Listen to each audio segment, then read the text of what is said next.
Rotational motion पहली नज़र में लगता है कि डॉक्टर को क्या काम, लेकिन असल में इसका इनडायरेक्ट यूज काफ़ी है।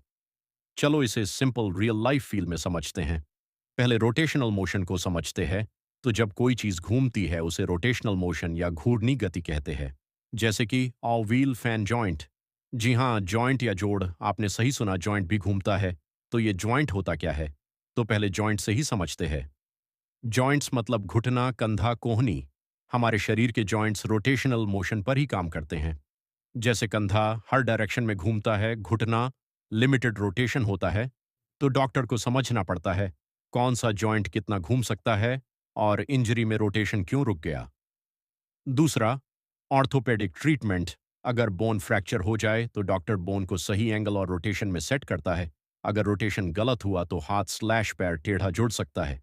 तो यहाँ भी रोटेशनल मोशन की समझ बहुत ज़रूरी है। तीसरा, स्क्रू और सर्जिकल टूल्स। ऑपरेशन में स्क्रूज, ड्रिल्स यूज होते हैं। ये सब घूमते रोटेट हैं।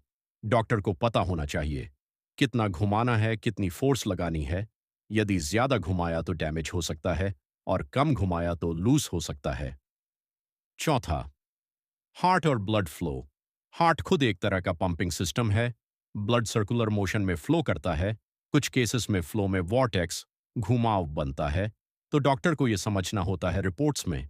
पांचवां, मेडिकल मशीन्स। सेंट्रीफ्यूज मशीन जो ब्लड टेस्ट में यूज होता है और जिसमें ब्लड को तेज घुमाया जाता है, ये भी रोटेशनल मोशन पर बेस्ड है। इससे कंपोनेंट्स अलग होते हैं, जैसे प्लाज्मा सेल्स।